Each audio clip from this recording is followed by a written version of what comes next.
Good afternoon, everyone. Good afternoon.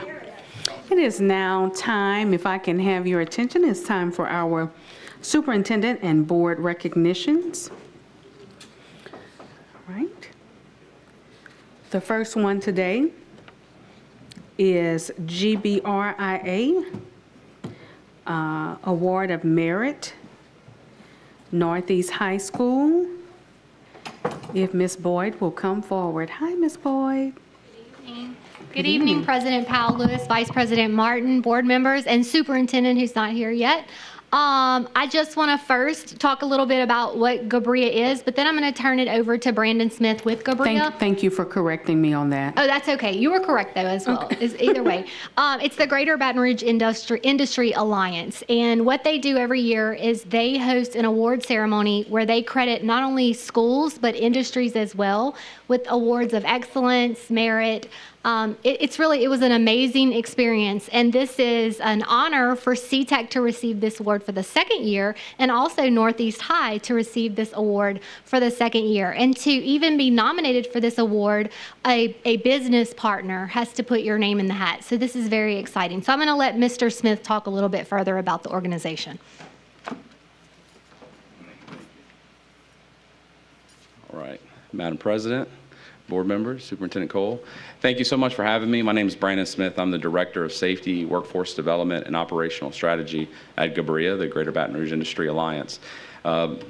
The awards that we're talking about tonight are Craft Workforce Development Awards. And so we give those out to contractors, to high schools, post-secondary institutions. And as Ms. Boyd said, that a business partner has to nominate a nominee, essentially, to be considered for the award. And so this is our 17th year with this awards program. High schools haven't been involved that long, but we recognize the necessary ecosystem of our workforce includes both high schools and post-secondary institutions.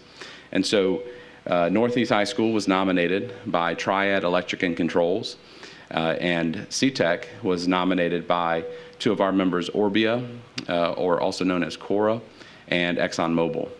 And so after nomination, applications were submitted that gave us a lot of background information on the school's programs, their student body sizes, what craft classes they provide to students. And after the application was reviewed, they came into our office and gave a really robust presentation on everything that they do to provide students with an opportunity to learn a trade and provide them with a life here in East Baton Rouge Parish and within our region. And so we were absolutely blown away by both schools' presentations. It's fascinating things going on in these programs, both here and throughout the region. And I think the more that these programs get support, and we thank you all for your support of programs like this, we'll have a very robust industry with opportunities for students to come out of high school and have a great career and be able to stay here locally and in Louisiana. And so on behalf of our Workforce Development Committee and our organization, we recognize the efforts by both Northeast High School and CTEC for all that they do for students and for your support of those efforts as well. Thank you. Congratulations, and thank you so much for your support as well.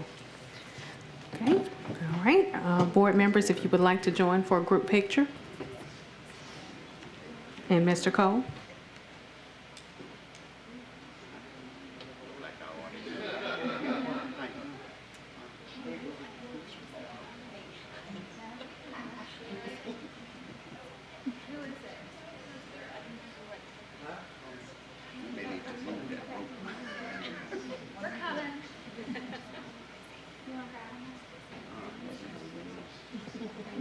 We're coming, sorry. You may need to move that up. Yeah. Take for a minute. How about that? Yeah, let me move it. How's everybody doing? You can step back a little bit. Yeah, please. Let's move this back. Everybody step back. Look like we're welcome.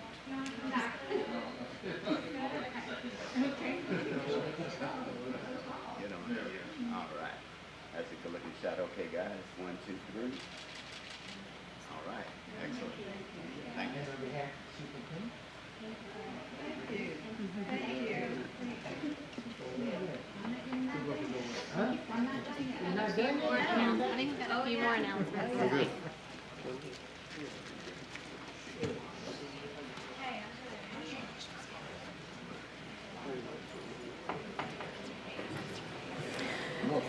Ms. Boyd, was that all three of your recognitions? No, ma'am. There are a few more. So the next thing that we would like to recognize is a award that CTEC received from another business partner, and Ken Naquin from the Construction Education Trust Fund. I would like for him to come up and announce the award of a $25,000 donation to the Career and Tech Ed Center, and this will be an annual award to support our construction craft. So we're very excited about this because, of course, any extra monies that we bring in opens up other monies to be spent in other areas around the district. So we're very excited about this.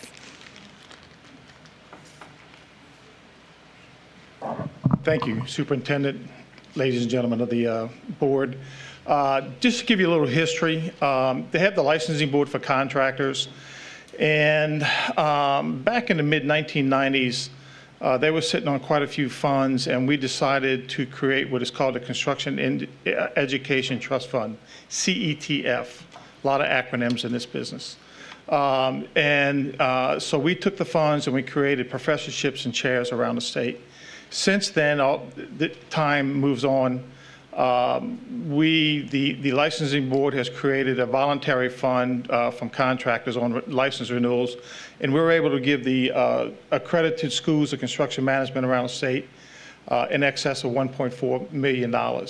So we took the CETF funds, which come from the fines issued by the licensing board to contractors that are breaking the law and not adhering to the rules, and we give it now to, we're focusing on craft training. So we have identified around the state about 6 to 8 school districts that have a career center. CTEC, for instance, here in East Baton Rouge Parish. And through Grabema, the people that were up here before, they kind of hooked us up, and we were able to give a $25,000 contribution to CTEC just a few weeks ago to help them with their carpentry, their electrical and their mechanical training, training these young high school students to come out and actually be employable and have a job in the industry. It's one of my most rewarding days is to give away other people's money. And and we did that today with LSU and BRCC. But as mentioned, it is an annual contribution if they remind me. And you think that would be an easy thing to do, but it's not. But if they remind me annually, this is a $25,000 contribution to CTEC on behalf of the construction industry. I'm just pleased to do this. It's the best day of my work year. So. Can we get a photo? Okay, board and Superintendent Cole, we can return for another photo. And on behalf of the board, I want to thank you very much for that contribution. I do want to correct you on one thing, though. You didn't give the money to CTEC. You gave the money to the kids who are going to be the future employees of our district who are being trained to be able to work in your industry. So thank you very much on their behalf. Is it all about the kids? It Yeah. is. It is. We'd like to give you this. So thank you so much for you.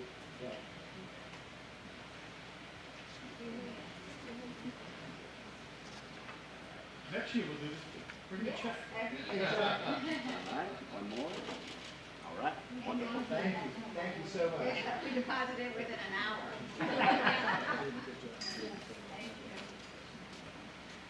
Okay, one more. Maybe so.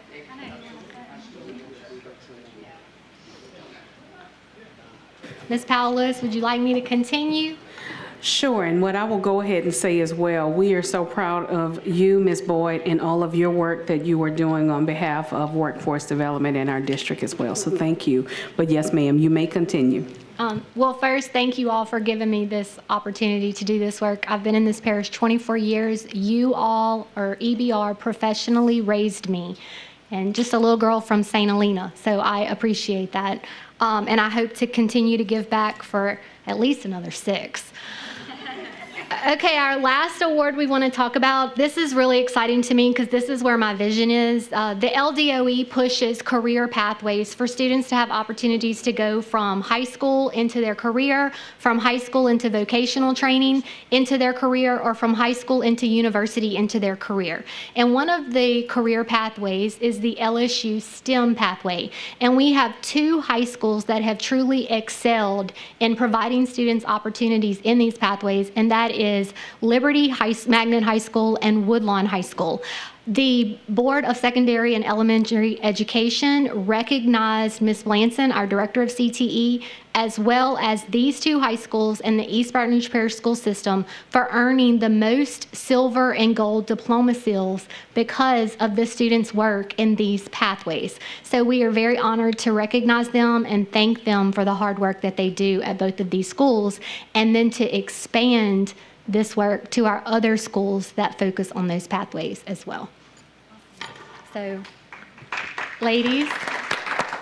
And while they're coming up, if I may add real quick, in case you don't know what the gold and silver seals are, do you want to explain that a little bit to them, or I can, go ahead. You go ahead, Mr. Gade. I mean, I can, but you go ahead, because I think you probably, I have read up on it probably in the past 3 months, but I think you probably have more expertise, and so I defer.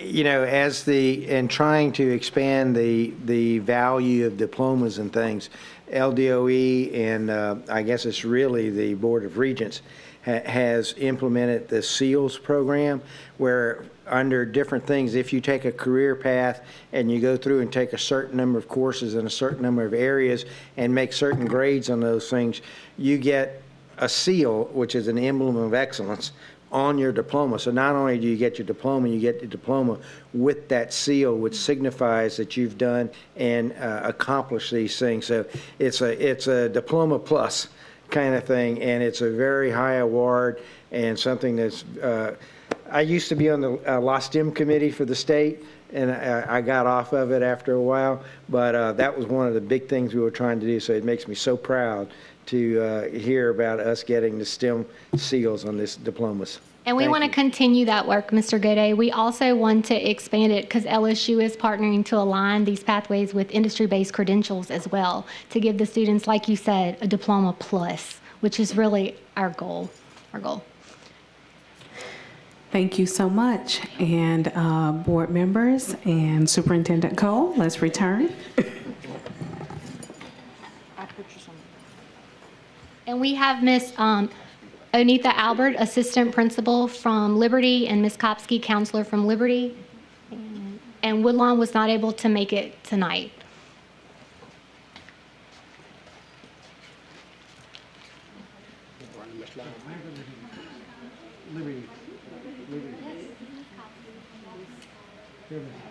Thank you very much.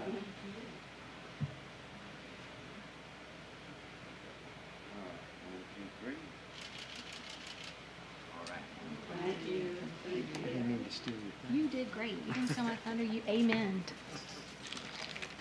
That concludes the workforce. Good job.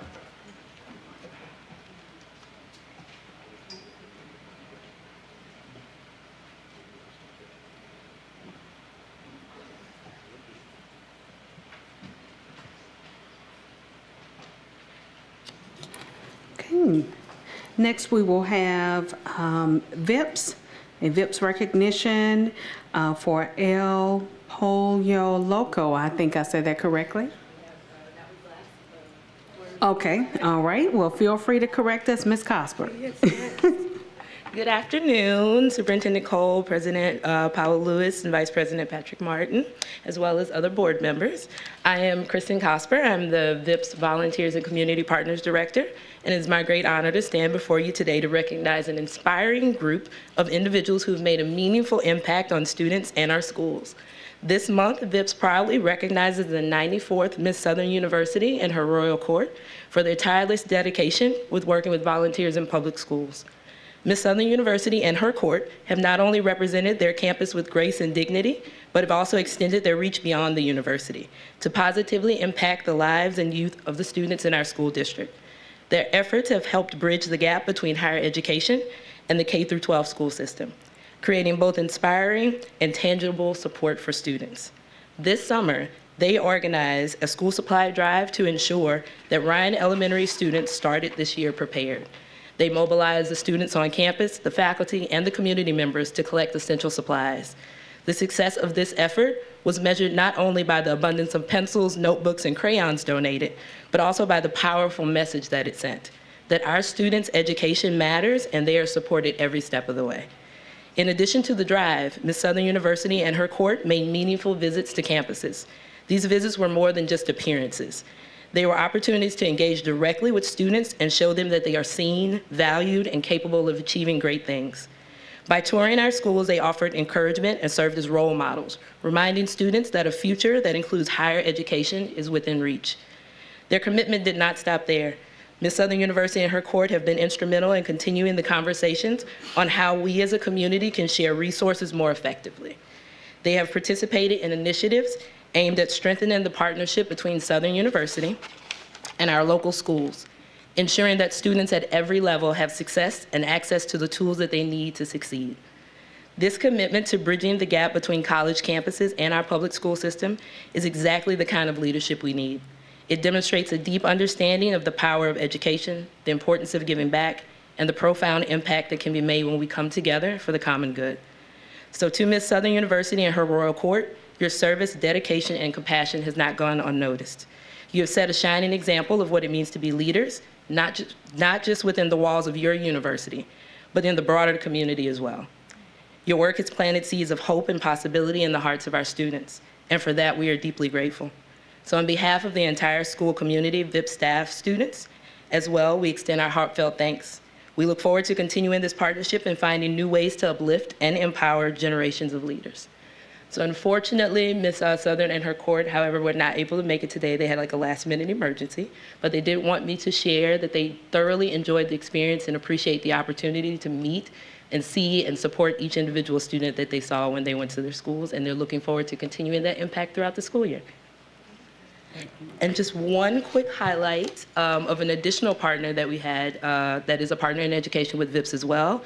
The St. James Episcopal Church made a $20,000 donation to Park Medical Academy's band program in an effort to help them buy musical instruments this year. So we also wanted to highlight that as well. Thank you. Thank you so much for that wonderful report, and thank you to the Southern University family, and then also to the other individuals that gave the funding to Park Elementary. Thank you so much. All right. Okay. Okay. All right. So our next recognition is our school board book summer fundraiser. Ms. Ule. Okay, you guys, I am so excited to have some people from our community here that helped us this summer to bring new and gently used books to these schools. Scotlandville Middle Pre-Engineering Academy, J.K. Haynes Elementary Charter School, Capitol Elementary School, EBR Readiness Elementary, and Northdale Academy. A few weeks ago, myself, along with President Powell Lewis, had the privilege of taking these books to these libraries and actually seeing the schools get the books in their library. And then also these businesses, well, let me tell you about them individually. So Barnes & Noble, both locations in Baton Rouge, Perkins Row, and the corporate location, hosted a day of reading in their branches where school board members and state reps and city council members and teachers, so many people came out to read to kids. And throughout that day, people that bought books, Barnes & Noble gave a portion of the profit to EBR schools so that these schools that I just mentioned now can go online and actually buy books that we know they need in their libraries. And then also that same day, Kendra Scott and Perkins Row, they held a fundraiser because they were like, we want to get in on it. We love EBR schools.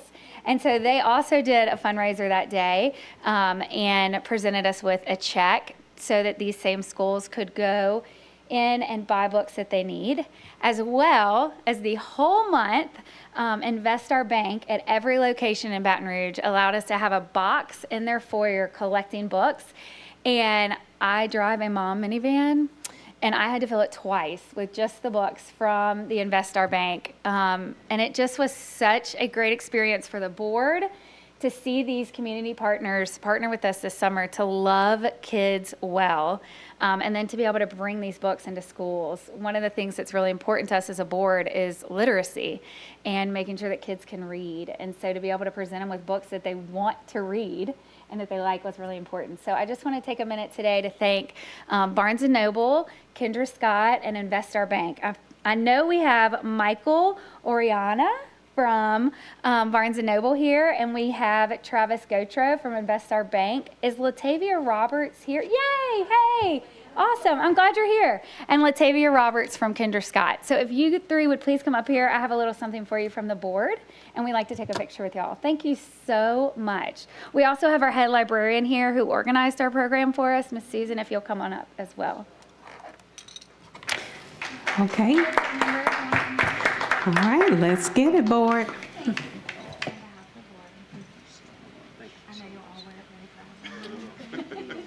Come right over here. We'll take a picture. So much. That was amazing. Thank you so much.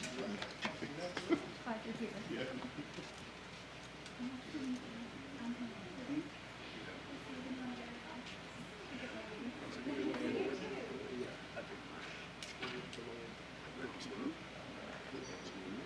right, 1, 2, 3.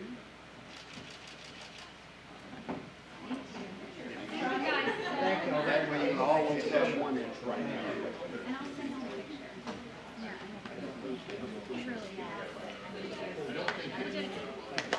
Hey, Coach.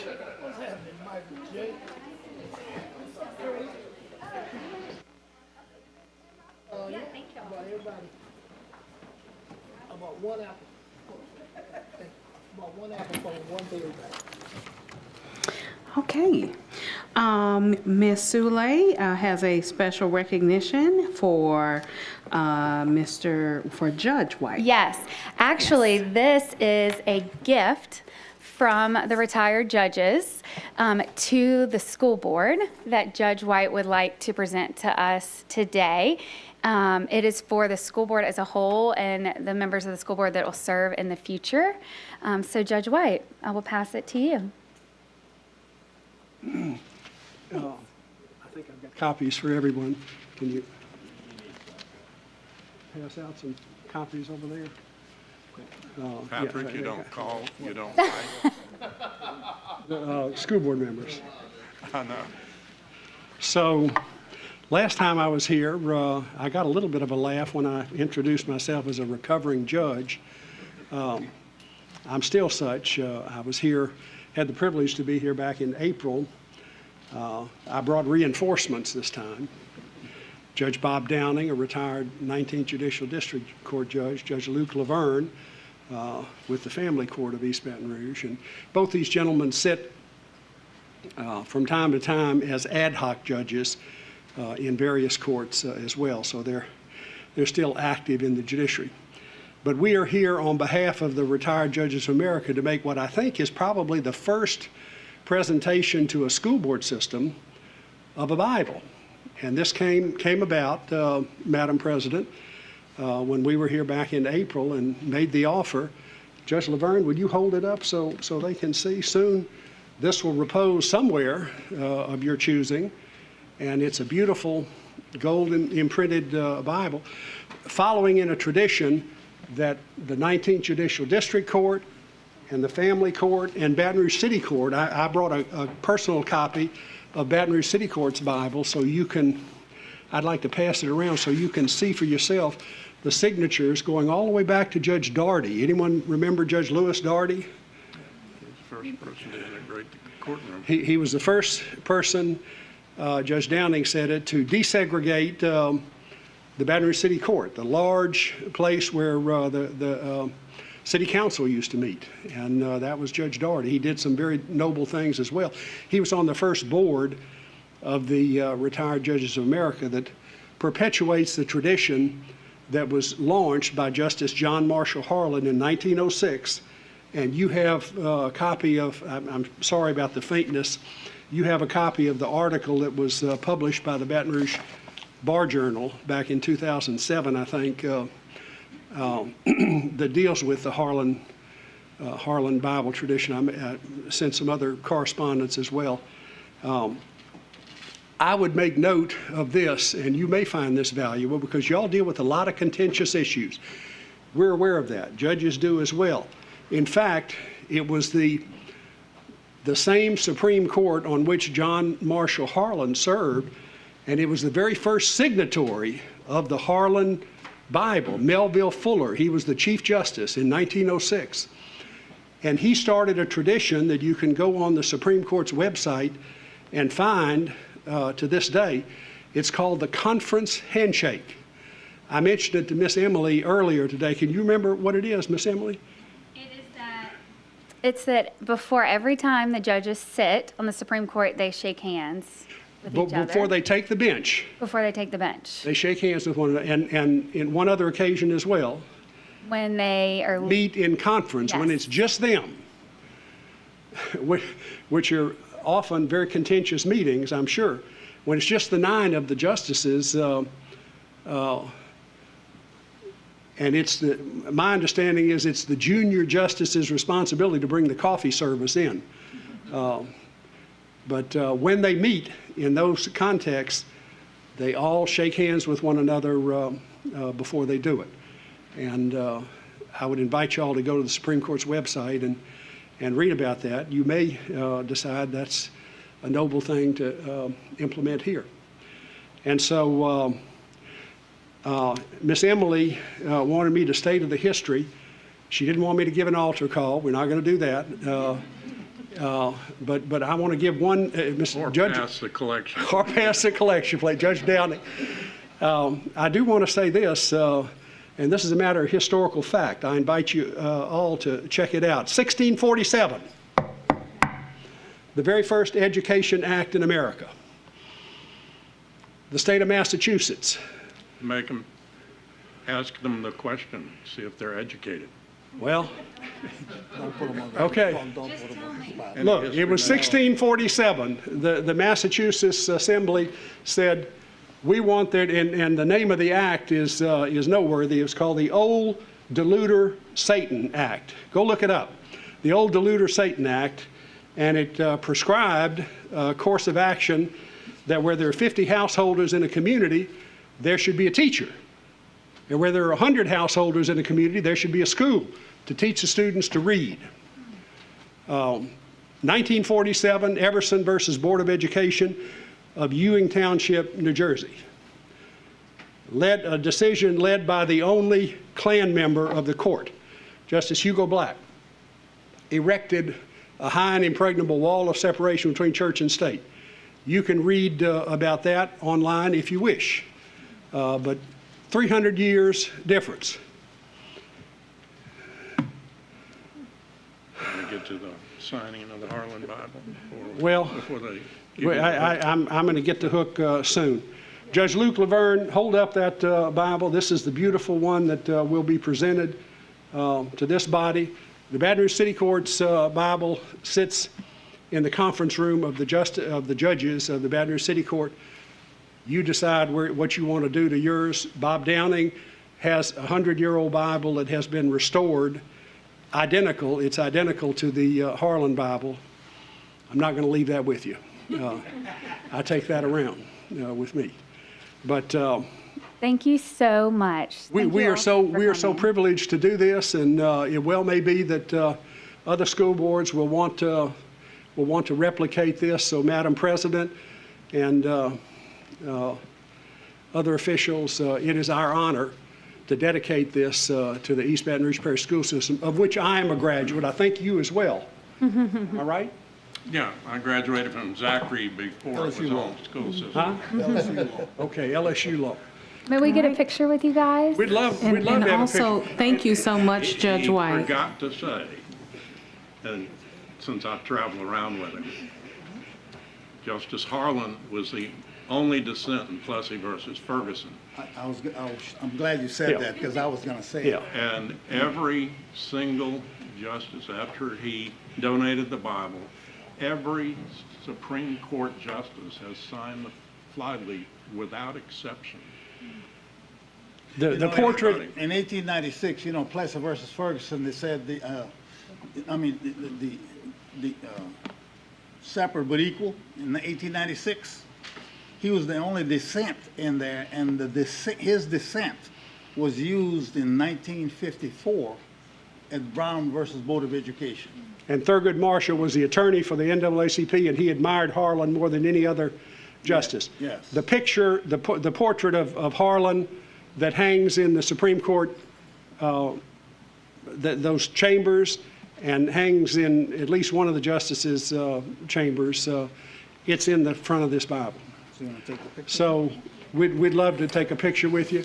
So we thank you so much for that, and I'm sure our superintendent and/or our board council will find a place for us to keep that for future swearing-ins. Am I correct? We invite you to take the picture with us as well. Come on and join us, legal counsel.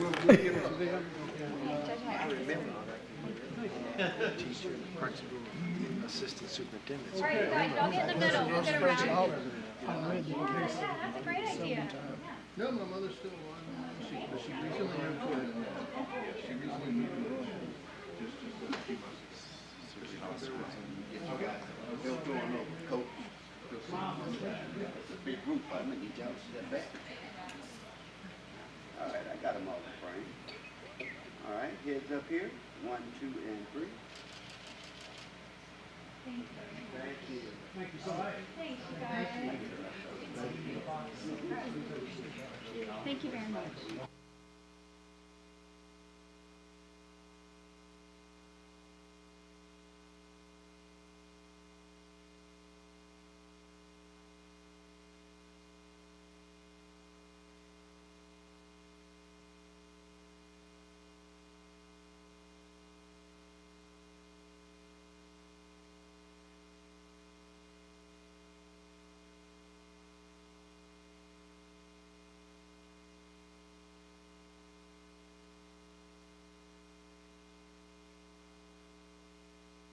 Not always exceeds. Okay, everyone, that was the last recognition of the evening. We will take a 5-minute recess and start officially at 5:09.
You all don't forget to log in to tonight's meeting. Don't forget to log in.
Good afternoon once again, everyone, and welcome to the regular meeting of the East Baton Rouge Parish School Board. Today is Thursday, September 19th, 2024.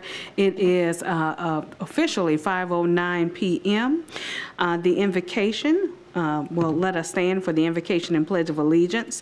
The invocation will be led by School Board Member Emily Sule, and the pledge of allegiance will be led by Cadet Lieutenant Colonel Talon Carr of Woodlawn High School, accompanied by Senior Army Instructor Colonel Retired Eric Keys. Let us stand. Please bow your heads. Father God, thank you so much for the privilege it is to serve the students and families of East Baton Rouge Parish. Tonight, may we lead with grace and with wisdom. Thank you for the families, the teachers, the staff, and everyone who works for the betterment of the kids in EBR. In your name, amen. Amen. Good afternoon, everyone. I'm Colonel Eric Keys, a Senior Army Instructor for Woodlawn High School, Army JROTC. I have the pleasure of introducing Cadet Lieutenant Colonel Talon Carr. Cadet Carr has a 4.2 grade point average. She's a member of the National Honor Society and is a Woodlawn Magnet Program Ambassador. Talon is a member of the JROTC Color Guard and drill teams and was selected this year to serve as the Panther Battalion Commander. She has worked numerous service-learning events to include Special Olympics, Junior Achievement, the Greater Baton Rouge Food Bank, and Woodlawn Blood Drives.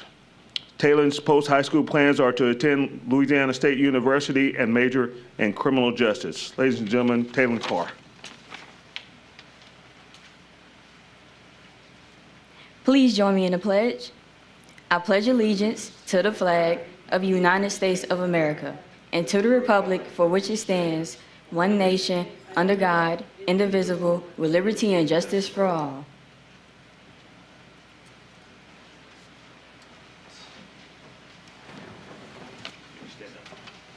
Cadet, on behalf of the school board, we thank you for service to your community.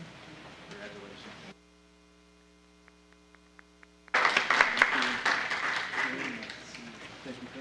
Thank you. Our meeting is now called to order, and we will now have a roll call.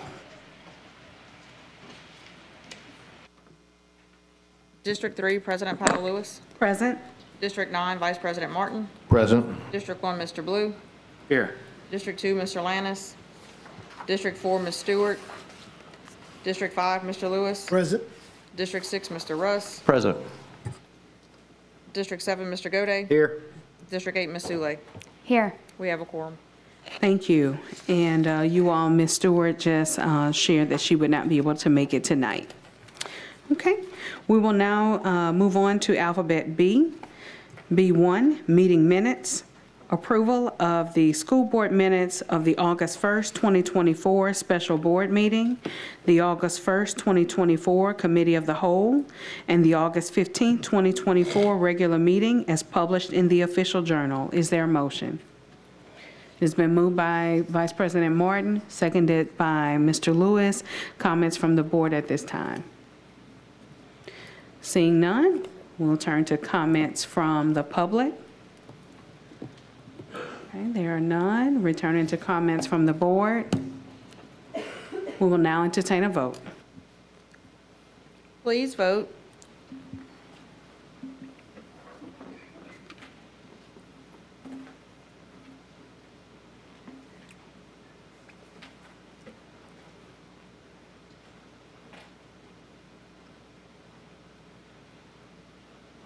The motion carries. Thank you. Alphabet C, information only. Our monthly financial report should be available online, as well as any personnel changes, and the personnel change report should be available online as well. Alphabet D, receiving as information. First is our update from our superintendent, Superintendent Cole. Good afternoon, President Powell Lewis, Vice President Martin, members of the board, members of the community. First, let me say thank you very much to staff who are here this evening, who come to the board meeting in the CAL every first and third Wednesday of the month. Appreciate you being here. Appreciate you staying for as long as you do, even though we know you have to. Thank you. Still, we thank you for being here, and thank you for your efforts and your support. I want to also thank our school leaders who are in the audience. I see the principal at Woodlawn is here. Thank you so much for your service as well. It's been an outstanding beginning of the school year. Despite any challenges we've had, we have to always celebrate the wins. And so this is my 34th day on the job, and over the first 34 days of the school year, we've engaged in aligning ourselves with the 100-day strategic plan to engage, bridge the gap, and restore some of what we know EBR has been in years past and will be going forward.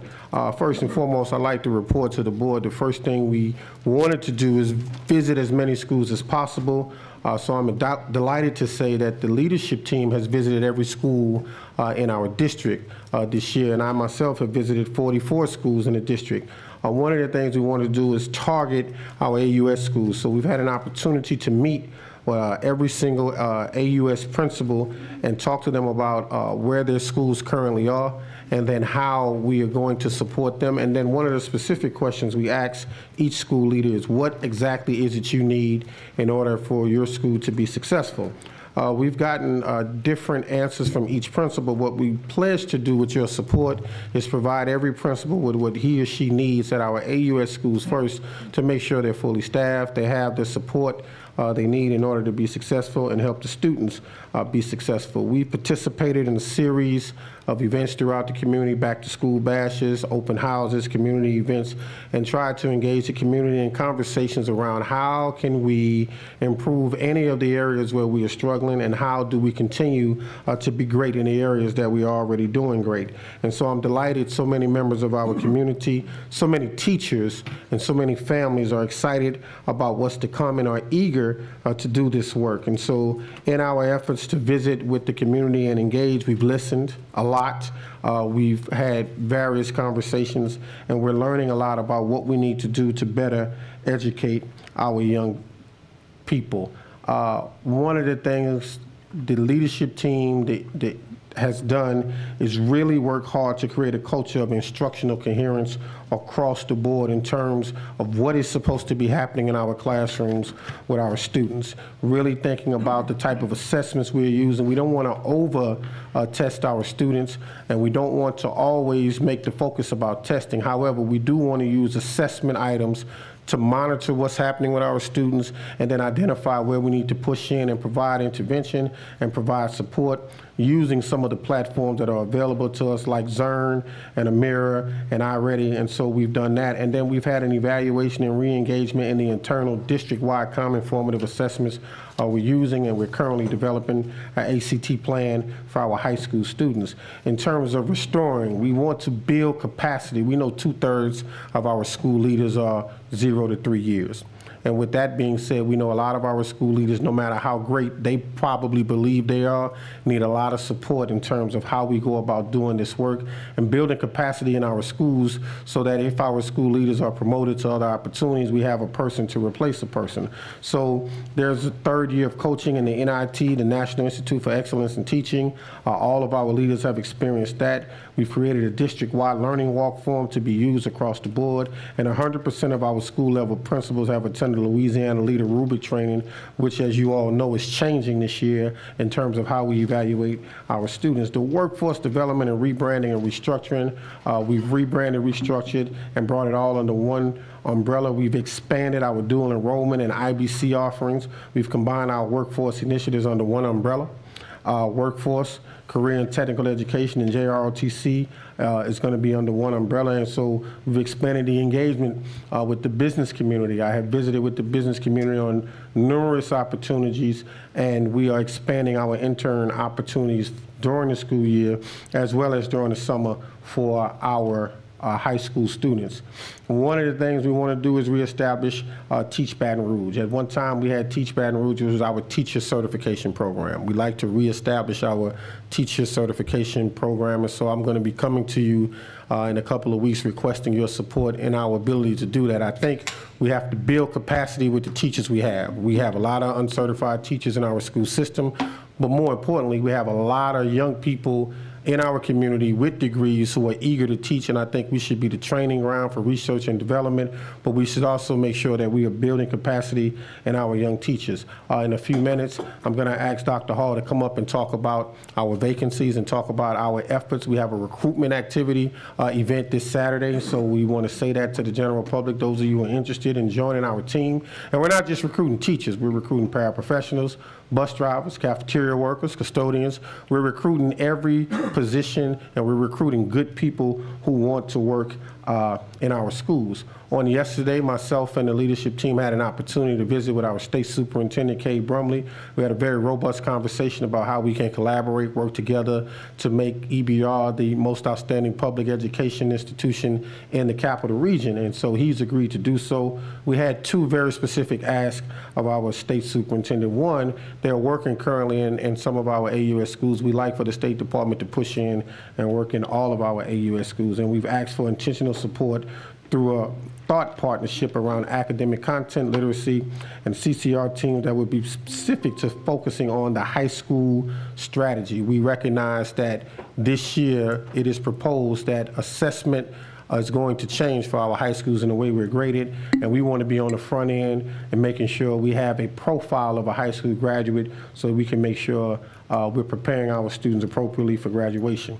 And then last but certainly not least, as a team, we've decided the three big areas of focus this year are going to be early childhood education, developing a profile for what it looks like when a child enters 5th grade. What does the profile look like of a child who is prepared for kindergarten?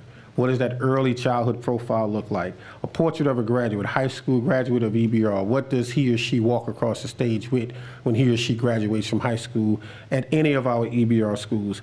And while this is going to be extremely important and oftentimes not so popular, we've had various conversations about going forward in terms of right-sizing the instructional programming in our schools. How do we ensure that every kid, no matter where he or she lives in our community, has a good school in their community? It's going to be some tough conversations down the road, but we have to have them and we have to do this work together. At this moment, before I close, Dr. Hall, would you come up and talk about vacancies in our district?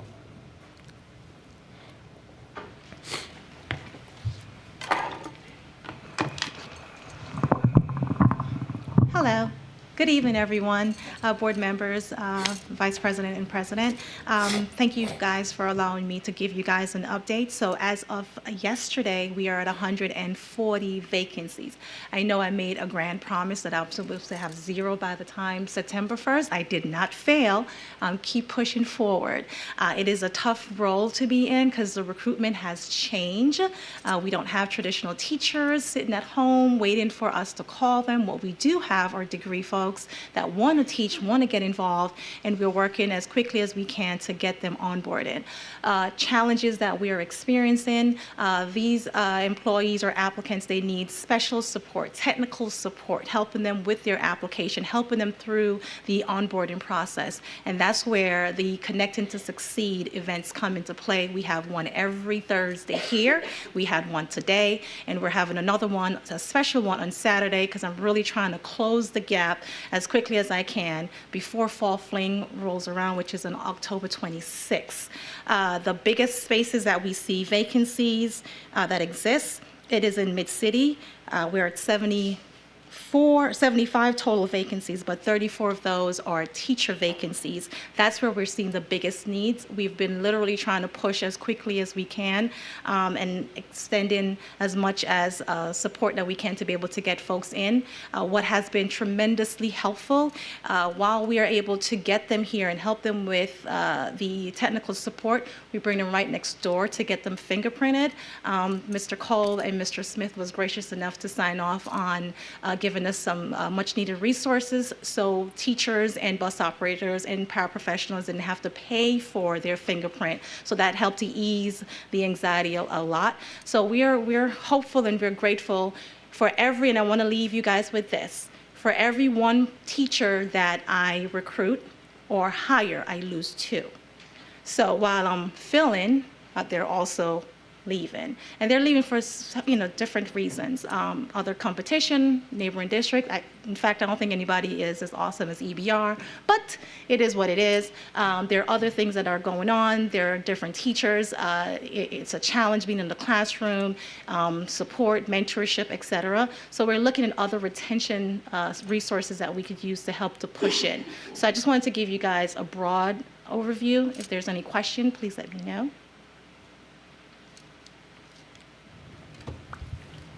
Any questions, anyone? Okay, seeing none, thank you. Thank you, Dr. Hall. Last but certainly not least, I'm delighted our transportation department is operating much better than we have in years past. Still not perfect. I want to thank Board Member Russ for making that suggestion to me a while back, and as a result of that suggestion, we have launched a survey for all of our parents who utilize our transportation services to report back your concerns, your thoughts, your ideas. Share with us what is happening in the transportation department. When I spoke with Mr. Howell, Mr. McCann, and some of the supervisors in the transportation department, they were very eager to participate, create those questions. So we want to know and want to hear from those who are using the services how we can get better. How we can get better. What can we do as a school system in the area of transportation to provide a better service for all of our families? And so please, families, continue to fill out the survey, talk to us. And, and I said this time and time again in other spaces, the situation can be challenging at times around transportation, and as you fill out the survey, you might be harsh on the situation, but you don't have to be harsh on the individuals. We sincerely appreciate our bus operators for what they do. They get up every single day and take our students back and forth to school, and so we sincerely appreciate their efforts and their work, and all of our employees in the district for every single day for providing, working hard to maintain a safe environment so that we can educate our children. And so I can't thank staff and employees enough of EBR, and particularly those of our teachers and support staff who are here tonight and come to all of our board meetings to listen to and be engaged in these conversations and in these meetings. So with that being said, thank you, board members, for your continued support, and that concludes my report. Thank you, Superintendent Cole. That was quite a positive report. Thank you so much for sharing. I am personally excited about the idea of embracing the portrait of a graduate. I know that that is something that we have talked about in many different arenas on this board, and so to know that we're headed in that direction is one that is very pleasing to me. I think that's all that I kind of wanted to bring note of in regards, and congratulations to this being your 34th day on the job. Thank you. Now on to my report. I have 2 major aspects of my report. One is I would like to share, as many of you have seen, that I've had the opportunity to serve as an Early Learning Nation Fellow, which was actually recommended to me by one of our district parents, and I will say that it was quite enlightening and insightful to be able to attend the summit of the Early Learning Nation with other fellows from all across the country in talking about what are the trends in early childhood education, also the dilemmas with funding, and also what is going on the national level to be able to be creative in our funding sources for early childhood. So I will say to our early childhood team that's in the room, help is on the way. And of course, there are many other convenings that are scheduled. All the rest are scheduled to be virtual. However, this first one, or actually the second one, was held in person in Las Vegas. You all, there was not a lot of fun going on. It was a lot of work, but at the same time, it was worthy and enriching. So I look forward to sharing additional details as time goes on, but the main topic was how do we get funding in the hands of our early childhood providers. And so that's something that we will continue to work on even in the state of Louisiana and in the city of Baton Rouge. The only other part of my report is, of course, as we know, we have started a book study. May we hold up your book, Mr. Vice President? Great on Their Behalf, Why School Boards Fail and How We Can Technically Change That Trajectory. And we have two summary providers today. Those summarizers are Vice President Martin and also School Board Member Ballou. And then next month we will have School Board Member Lannis and School Board Member Sule, who will present the next few chapters. But our first tonight come from Mr. Ballou and Mr. Martin. Thank you. I'll kick off on Chapter 1. So the title of the book, of course, is Great on Their Behalf, Why School Boards Fail and How Yours Can Become Effective, which is certainly something we all would like to know. In Chapter 1, I was very excited to read it because it focused on something that I've been harping on a lot, which is the need for school boards to focus on student outcomes, not inputs, not adult issues, as we talk about a lot. We need to be heavily, heavily focused, exclusively laser focused on student outcomes. And this book says that the biggest failure of most school boards in the country is their failure to focus on student outcomes. The book makes the point, Chapter 1 says that boards are trained to fail, they're expected to fail, and in fact, they're designed to fail. Trained to fail. Most training programs for school boards across the country, and the book backs this up with extensive research and numbers, are not practical and not research-based. They are not fundamentally aimed at developing board members into leaders focused on student outcomes. In 3 years' worth of nationwide school board conference sessions that they looked at, they found that 96% of the sessions focused on inputs and adult issues, not on student outcomes, clarifying priorities, or monitoring progress toward meeting the expected student outcomes. The book asks, why was that? They found that 21% of the presentations at these national school board conferences were put on by central office staff, and 40% were presented by vendors. So, of course, they focused on issues that were important to those vendors and the central office staff. So instead of focusing on student outcomes, this training focused on the adult inputs, the needs, the thoughts, and the desires of employees and contractors. The book says that school boards are expected to fail. They say that most states don't have any school board specific training required for board members. Most states, you have to have some kind of training to understand what the ethics laws are and the campaign finance laws and whatnot. Most states don't have any school board specific requirements. Louisiana is one of the few states that does have school board specific training. We've all been to those things that the LSBA offers and the LSBA continuing education requirements that we have to meet. But as of May 2021, even in Louisiana, none of those requirements actually require training that is focused on student outcomes. How do we improve the academic performance of students based on the metrics that the state has adopted? So in other words, very few states have training that expressly teaches that the #1 priority of a school board is, in fact, educating our students. And it seems obvious, but if you look at how this board spends 90% of its time when we have long meetings and whatnot, the focus, the discussions tend to be the agenda items or by heavy majority focused on contracts, personnel issues, not, hey, where are we, right? We've had some in the past, but not extensively. Book says that school boards are designed to fail. So board members aren't trained that our focus must be student outcomes. As my colleague, Coach Lewis, tells us very regularly, we need to focus on the subgroups, right, Coach? And when he says that, he's saying that we need to focus on the educational outcomes of our students, particularly those students most in need of our help. That's a focus on outcomes. Instead, and in response to very common public pressures from very well-meaning, very sincere people, boards come to believe that the job is focusing on adult inputs, contracts, teacher pay, band uniforms, facilities, all of these things. Not that those are not important, but those are ultimately really the responsibility of the superintendent, not the board. The board needs to be forefront at the effort of saying, hey, how are the kids doing? What is the metrics? How are we performing on the metrics? What metrics, what goals do we need to set?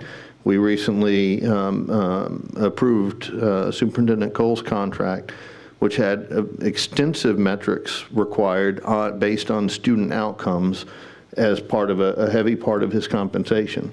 That was a tremendous positive thing, and I'm very proud of this board for doing that.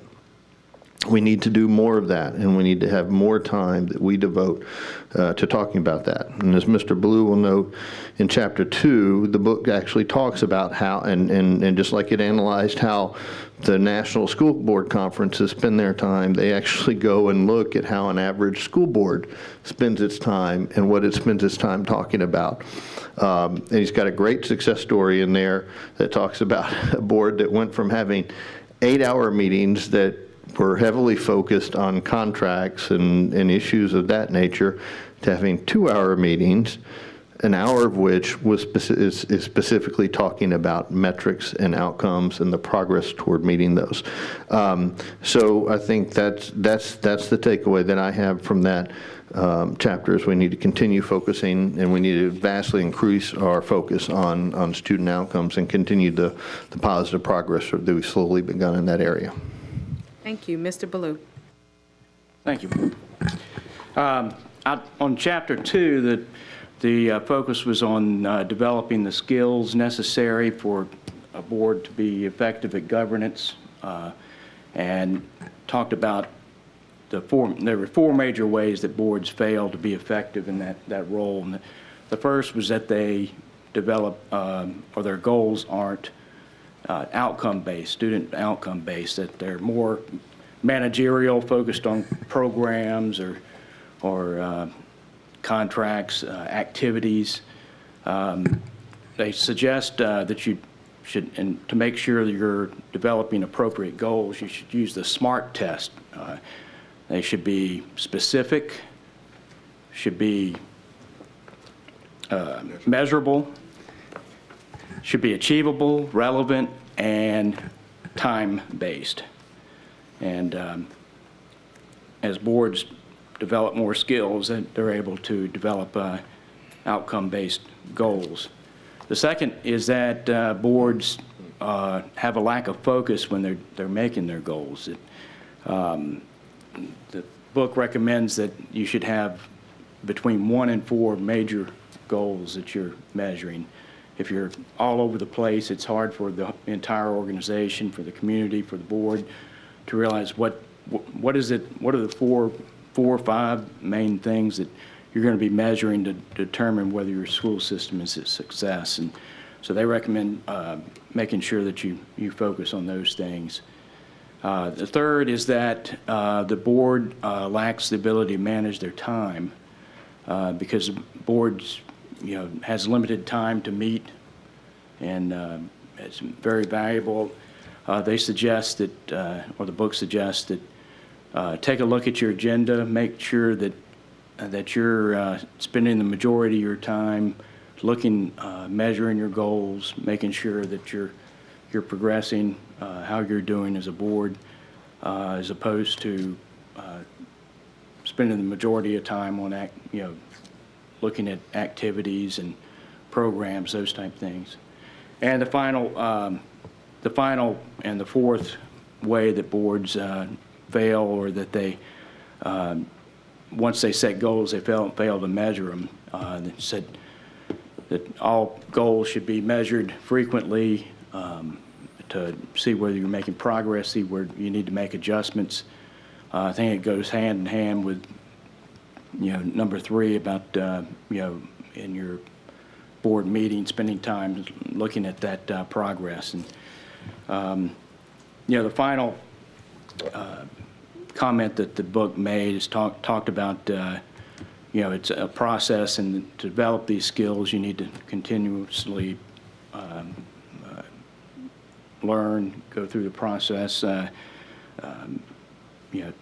address any lack of skills or knowledge in developing those skills, seek input from professionals, but it's a learning process, and as a board should continue focusing on those areas. So that's chapter 2. Thank you. Thank you so much. So first of all, if you guys agree, these gentlemen get an A+ for their summaries today. Of course, I mentioned to them that we were dividing the book into 4s, chapters 1 through 4, and then 5 through 9, and so on.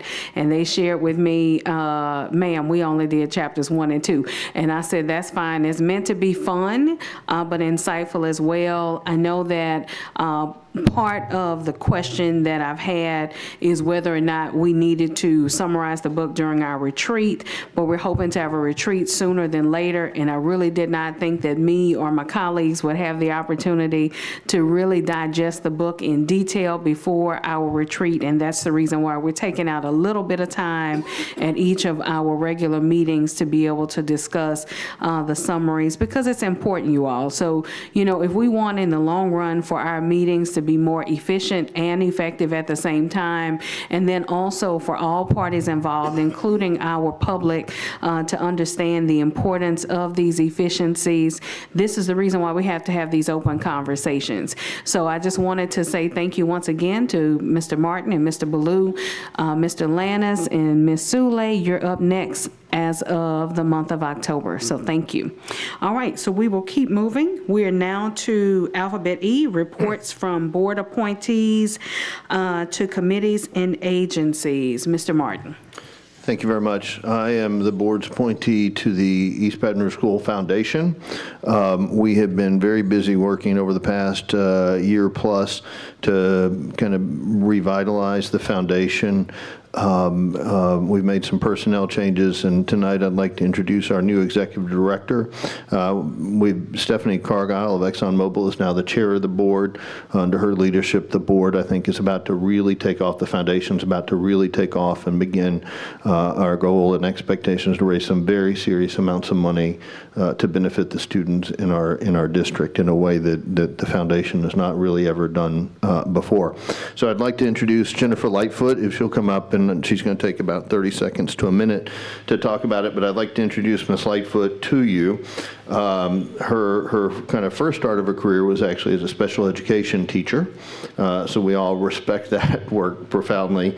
And then she moved into the fundraising and development world. She's worked in development capacity at Auburn University, at the LSU Foundation. She's been director of development for the Symphony Orchestra.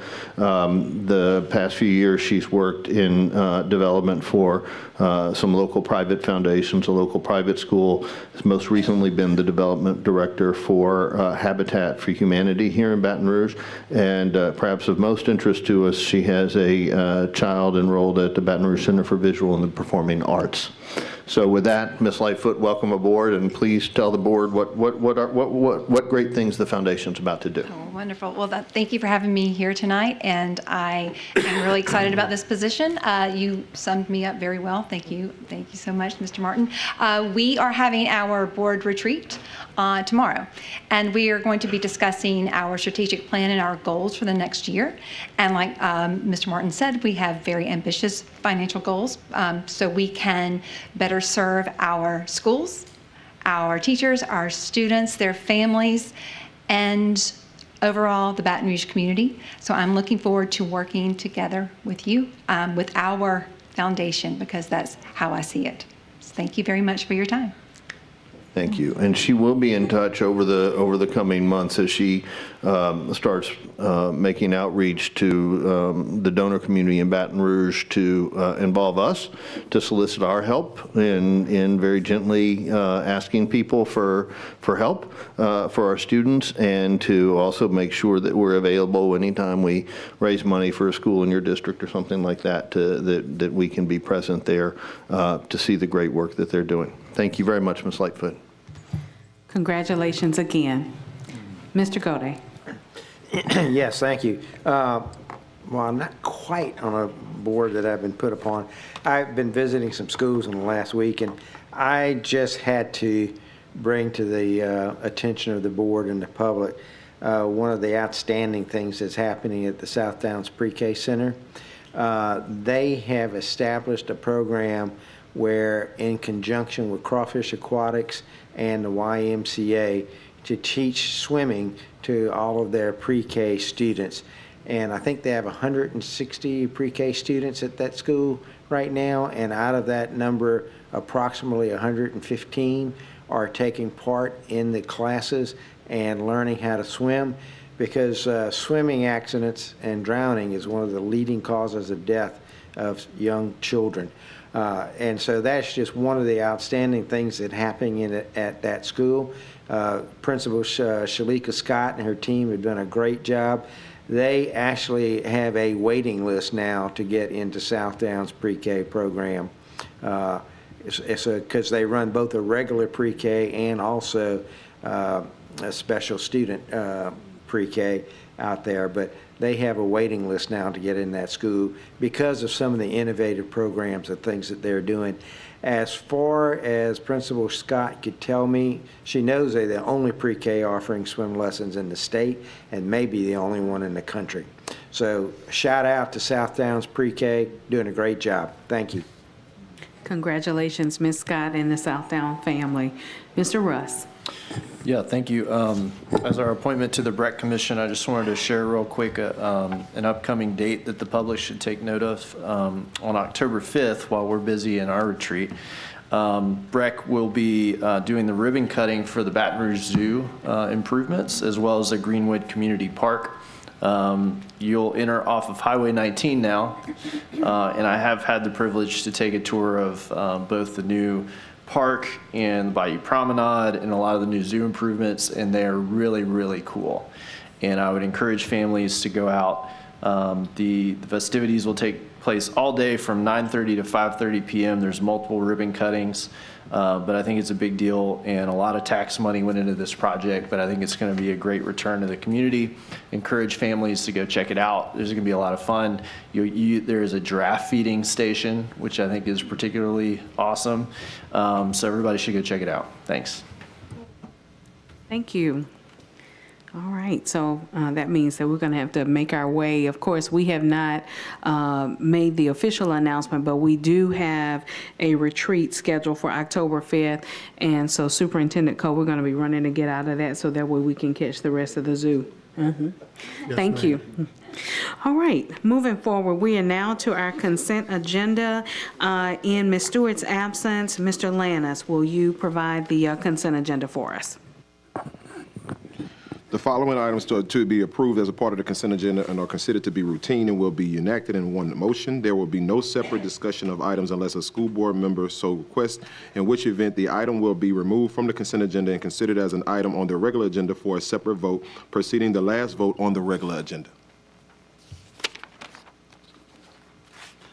2, grant. Student Enhancement Block Grant, consideration of a request for the approval of a Student Enhancement Block Grant 8G in the amount of $391,448 to provide 3 pre-K4 classes at Audubon, Shenandoah, and Twin Oaks Elementary. Strategic alignment, student achievement. Pupil progression, consideration of a request for the approval of a 2024-2025 school year pupil progression plan, strategic alignment, student achievement. Professional service contract Nearpod. Consideration of a request for the approval of a professional service contract between the East Baton Rouge Parish School Board and Nearpod LLC in the amount of $286,590,000 to provide K through 12 supplemental curriculum platform and associated educational tools and resources, strategic alignment. Student Achievement, Funding Source, General Fund. Agreement, Ever-Driven. Consideration of a request for the approval of an agreement between the East Baton Rouge Parish School Board and Ever-Driven to provide for the provision of alternative transportation solutions, strategic alignment, operational excellence, funding source, general fund, RFP selection, budget consulting services, consideration of a request to accept the recommendation of a RFQ selection committee to select Swanson Consulting as the budget consulting service and authorize the superintendent to execute a contract and related matters. HVAC mechanical services, consideration of a request for the approval of to advertise, review, and approve HVAC mechanical services contract for district services, strategic alignment, exemplary customer service, funding source, Proposition 1. LDOE differentiated stipend, consideration of a request for the approval of the distribution of the LDOE differentiated stipend for the 2024-2025 fiscal year, strategic alignment, operational excellence policy, consideration of a request, 9 policy, consideration of a request to adopt the following new policies: EMB, miscellaneous instructional policies, controversial issues, JGCF, behavioral health support for students. 10, amended policies, consideration of a request to adopt the following amended policies: EB, buildings and grounds management, GAMA, employee smoking, tobacco, and marijuana use, JCDAA, student smoking, tobacco, and marijuana use, IDCH, home study program, IDE, co-curriculum activities and extracurricular activities, IDFA, interscholastic athletics, IDBA, sex education, JBE, truancy, JCDAE, electronic telecommunication devices, JD, discipline, JDD, suspension, JDE, expulsion, JGCE, child abused. End of the consent agenda. Thank you. Sorry, I so move. Okay, all right. It has been moved by Mr. Lannis that we accept the consent agenda. Okay, are there any items to be pulled? Okay, seeing none, the consent agenda has also been seconded by Mr. Martin. Comments from the board at this time? Okay, comments from the public? Comments from the board? All right, we will Madam now. Secretary, there was an online comment. Okay. All right, Mr. Martin. Madam President, I'm sorry. Okay, that's okay. Thank you, Mr. Goday. All right. Amanda Bordelon writes regarding amended policy JCGE. It is hoped, along with these abuse reporting changes, that there will be quality training with supervision and supports. The student training needs to ensure students fully practice their rights from mental and emotional abuse by adults and peers. As we all know, there are EBR school staff who practice the routine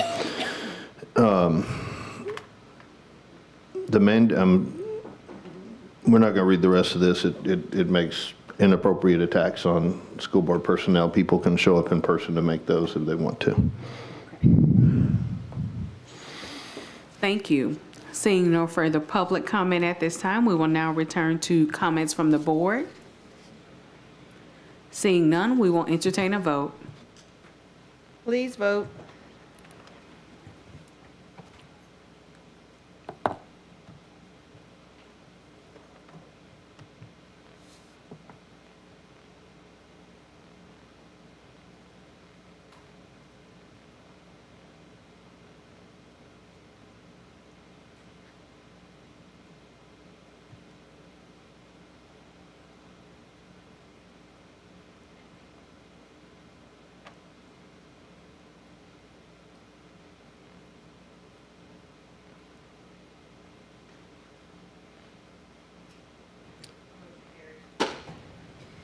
Thank you. Alphabet G, organizational items. Mr. Goday. Thank you. Announcement of meetings. Committee of the Whole will be held on October 3rd, 2024 at 5 p.m. in the Central Office Boardroom. The Oversight Committee meeting will be held on October the 7th, 2024 at 5 p.m. in the Central Office Conference Room A. Some or all board members may attend. And a regular meeting to be held on October 17th, 2024 at 5 p.m. in the Central Boardroom Office. Thank you. Mr. Godey? I move we adjourn. Thank you. You all have a great night. Thank you so much, Mr. Martin, for your pre-work.